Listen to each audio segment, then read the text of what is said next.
Welcome back to my garage and another episode of Project TJ, where I'm trying to work through some issues with my new to me 1997 Wrangler TJ.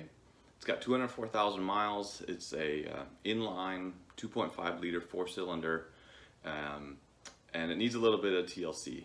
So today I'm going to continue working on it by replacing the valve cover gasket. There's some oil drips going on, and it's either the oil pan gasket or the valve cover. So we're going to start with the valve cover because that seems to be one of the more common sources. And on my JK, if you've seen that video, that was also the source of my oil drip and blowback on the transmission. Same thing I'm seeing here. So we're going to go ahead and start with the valve cover gasket. So let me turn the camera around and show you what I'm talking about. So here's the back side of the valve cover, and you can tell that there's definitely some oil stuff going on back there. The spark plug wires are new. The previous owner did that right before we sold it. So that looks nice, but definitely some rusty bolts down there I'll have to deal with and pray that I don't snap them off. But that's always going to be the case for this Jeep, I feel. So we'll see how things go. Alright, so the first thing I'm going to do is just get some things out of the way. So this brace, I'm going to push that, take that off, loosen it up, get it out of the way so I can take the air cleaner cover off and the air box off. And it's just a couple of simple fasteners over here for the air box. And I don't think this pipe clamp is original, but take that off to get the hose off, and then just release the air filter cover back here, and it should all pull right off.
So it took me a minute to find which size fasteners these are. They're all long threaded studs. So I don't have a deep well socket that's a 7/16, but that's the size that I need. So I'm using an open-ended wrench, and hopefully I can get access to all of them. But I started to loosen them, and I've discovered that at least some of them aren't even hand tight. So that could very much be the reason I'm having leakage problems. So yeah, it's another one that's just loose. So this could be easy to take apart, but disappointing. So that's something I'll have to keep in mind as I put this back together.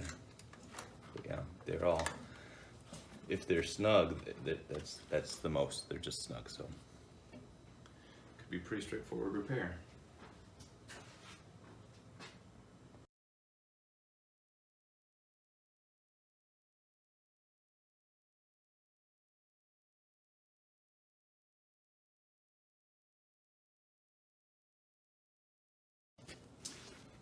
it definitely took some finesse to get the cover off.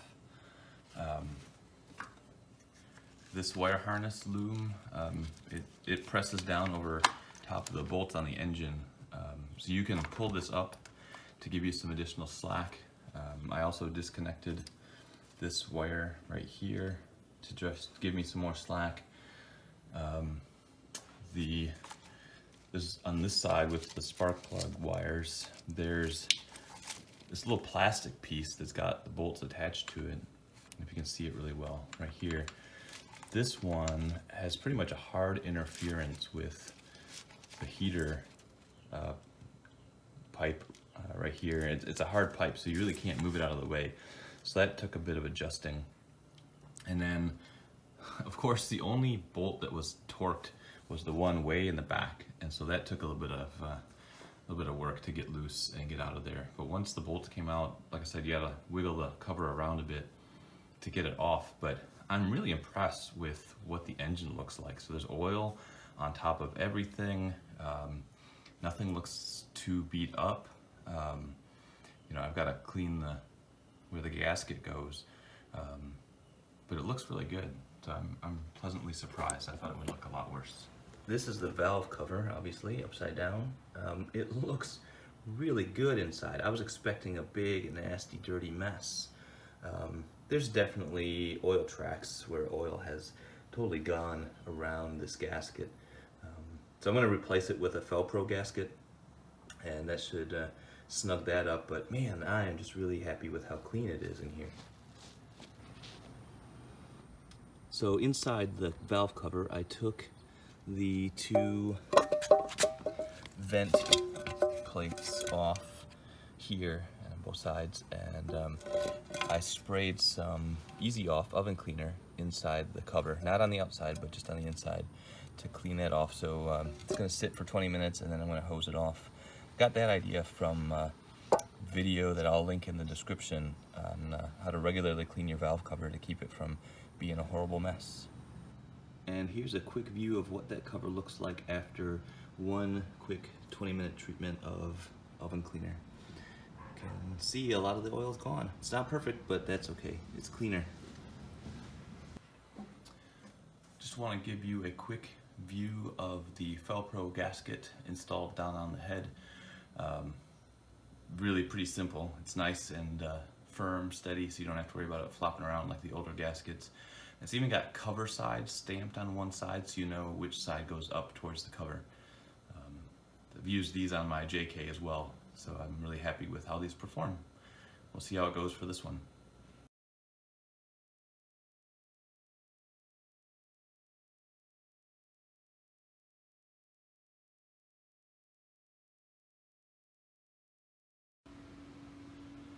Well, here she is all put back together. You can see the gasket underneath there.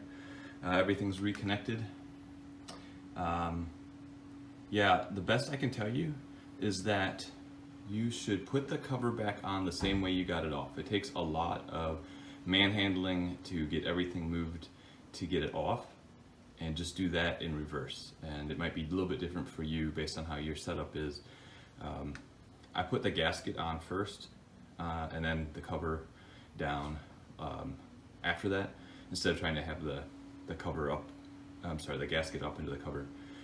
One thing to stress is torquing all the bolts to 115 inch-pounds. If you only do it once, well, so first of all, you should go all the way around every other bolt, torquing it down, and just keep going around until you get all of them at 115 inch-pounds and they don't move. Because if you only go around once, I guarantee you some of them will be loose, and that's probably why a bunch on my cover were loose.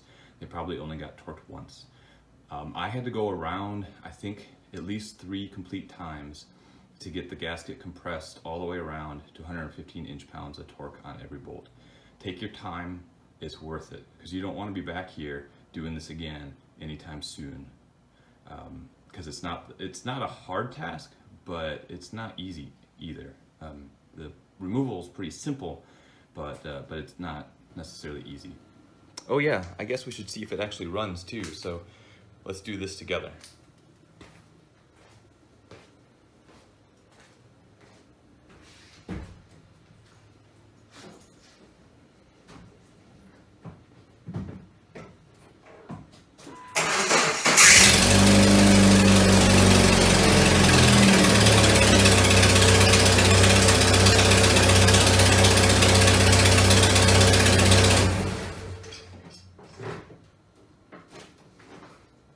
success. Hope this has been helpful. And if you have any comments or thoughts or suggestions or things to try differently next time, I'm sure I'll be doing this again. If nothing else, maybe I'll have to clean the valve cover again. Drop a comment. If you enjoyed the video, want to see more, subscribe to my channel, give me a thumbs up, all that good stuff, standard YouTube requests. Thanks a lot, and we'll see you next time for the next thing I work on this TJ. Take care.